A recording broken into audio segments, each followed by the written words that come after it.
Everyone says Australia will destroy your bank account, and they're not wrong, but they're also missing half the story. Because Australia is full of ways to save money that most travelers never figure out. By the end of this video, you will know exactly what a real month in Australia costs. Not a travel blogger fantasy version, the real numbers. Let's be straight about this from the start. Australia is not cheap. If you're coming from Western Europe or North America, expect to spend about 10 to 30% more than you do at home. A coffee costs $3 to $4 US. A basic hostel dorm in Sydney runs $23 to $33 a night. A sit-down restaurant meal is $12 to $20 US. But here's what nobody tells you. Australia gives you incredible value for their money. The beaches are empty, the wildlife is everywhere, the national parks are world class, and most of them cost nothing to enter. You can watch the sunrise over Uluru, hike through ancient rainforests, and snorkel the Great Barrier Reef.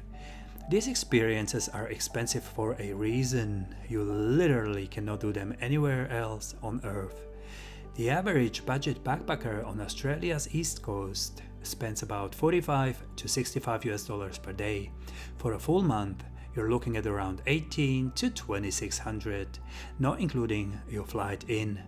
Mid-range traveler, more like $78 to $117 per day. Let's break it all down. Accommodation will be your biggest daily expense in Australia. There's no way around that. But how much you pay depends enormously on how you travel. Hostel dorms are the budget traveler's backbone. In Sydney, a decent dorm bed runs $23 to $33 a night. Byron Bay $20 to $29 US. Smaller towns like Early Beach or Cairns, you're looking at $16 to $23 US. The quality is generally good.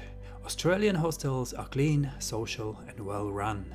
Book through Hostel World or Booking.com and sort by top reviewed, never by default. The default list just shows you who pays the highest commission. Private rooms in hostels go for $52 to $85 a night. Budget hotels start around $65 to $130 US depending on the city. For a couple, this often works out comparable to 2 dorm beds and you get your own space. Now, the secret weapons most backpackers never use. House sitting. Australians travel a lot and they need people to watch their homes and pets while they're away. Trusted House Sitters has hundreds of listings across the country. You stay for free in exchange for feeding a cat or watering plants. People have stayed in literal beachfront properties this way. And work for stay.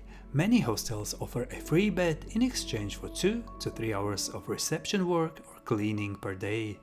For long-term travelers, this alone can halve your monthly costs.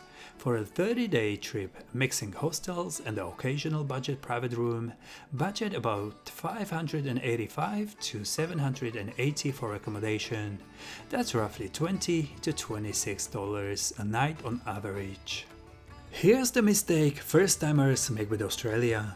They look at the map and think Sydney to Melbourne, that's close, right? It's a 9-hour drive. Sydney to Cairns, 28 hours of driving. This country is the size of the continental United States. Transport will eat your budget if you don't plan it carefully. Your 3 main options for getting around: domestic flights, the Greyhound bus, or renting a car or camper van. Domestic flights are surprisingly affordable if you book ahead. Budget airlines like Jetstar fly Sydney to Melbourne for as little as $39 to $65 US one way. Sydney to Cairns about $98 to $130.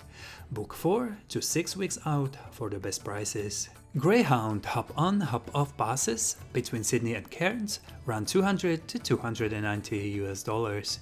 You can get on and off at any stop along the east coast. For flexible backpackers, this is the sweet spot. Cheaper than flights, and you stop at the beaches and towns most people fly right over. Camper van hire runs $33 to $78 per day. Split between 2 or 3 people, that's actually great value because you're combining transport and accommodation into one cost. Plus free camping in national parks and rest areas saves you even more. Within cities, walk as much as you can, use public transport for the rest. A single train or tram ride in Sydney or Melbourne costs $2 to $3. Taxis and rideshares will bleed you dry. Avoid them unless you're splitting with a group. For a 30-day trip, budget about $260 to $455 for transport. If you're flying between cities, push that closer to $455. Food in Australia is expensive if you eat like you're on vacation. It's surprisingly manageable if you eat like a local. Eating out a pub meal or casual restaurant main dish costs $12 to $20. A proper sit-down dinner with a drink pushes $23 to $33. Coffee, Australia takes its coffee seriously, and a flat white will cost you $3 to $4. Breakfast at cafe $8 to $12. But here's where you save. Australian supermarkets, Woolworths, Coles, Aldi are your lifeline. A self-catered day of food costs $8 to $12. Bread, eggs, avocado, pasta, veg. The basics are reasonably priced, and Australian produce is incredible quality. The golden hack: Woolworths and Coles mark down fresh food and ready meals after 5 p.m. Roast chickens, salad, sushi packs 30 to 50% off. They're perfectly good, they just can't sell them the next day. Pub specials are another cheat code. Almost every pub in Australia does a schnitzel night or a steak night once a week for $8 to $10. Proper sit-down meal, beer included sometimes. Ask at your hostel reception, they always know which night is which. For a 30-day trip, mixing supermarket meals with the occasional pub special and a few cafe breakfasts, budget about $290 to $390 for food. That's $10 to $13 a day. Alright, this is a category where Australia can either make your trip unforgettable or destroy your budget. The big ticket experiences are not cheap, but they are genuinely worth it. A 2-day sailing trip around the Whitsunday Islands, $310 to $355. A 3-day 4WD tour of Gary, formerly Fraser Island, $290 to $390. A day trip to the Great Barrier Reef, $160 to $195. Skydiving in Byron Bay or Cairns, $195 to $225. Here's the strategy. Pick your 3 must-do experiences and budget for them upfront. You don't need to do every tour. A lot of the East Coast best experiences are free. The coastal walks, the beaches, the lookouts, the national parks. You can spend a week in Byron Bay and pay for almost nothing except food and your hostel bed. And here's a money-saving tip that actually works.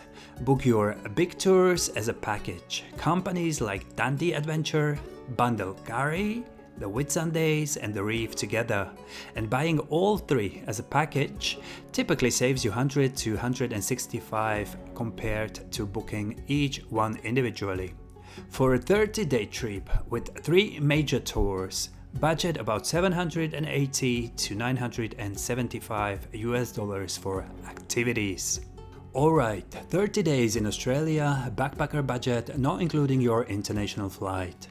Accommodation, hostels with a couple of private rooms mixed in, about $680 at roughly $23 a night. Food, supermarkets, pub specials, a few cafe treats, about $340. Transport, Greyhound Pass plus city transit, about $290. Activities, 3 big tours, about $875.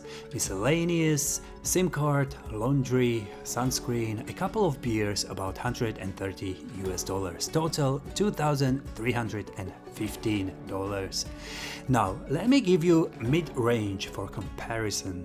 Private rooms or budget hotels instead of dorms, eating out once a day, more tours, a couple of domestic flights, accommodation about $1,560, food about 780, transport about 520, activities about 1,300, total $4,160.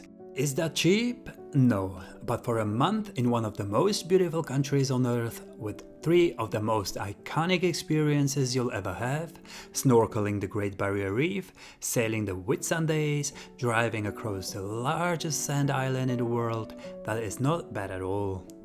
So, is Australia too expensive? The honest answer: it's expensive, but it's not unreasonable. You get what you pay for, and what you get is genuinely world class.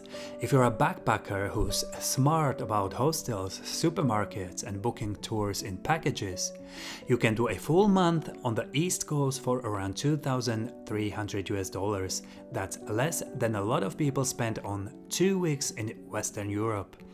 The key is planning. Book your accommodation in advance, get your Greyhound pass sorted, pick your 3 must-do tours and package them together. The people who bleed money in Australia are the ones who show up without a plan and book everything at the last minute. If this helped you, picture a real Australia trip, not the Instagram version. Hit subscribe. I'm building out a full series of honest budget breakdowns for countries that people say are too expensive. Spoiler, most of them aren't. If you know the tricks, drop a comment if Australia's on your list. I read every single one. Thanks for watching. See you in the next one.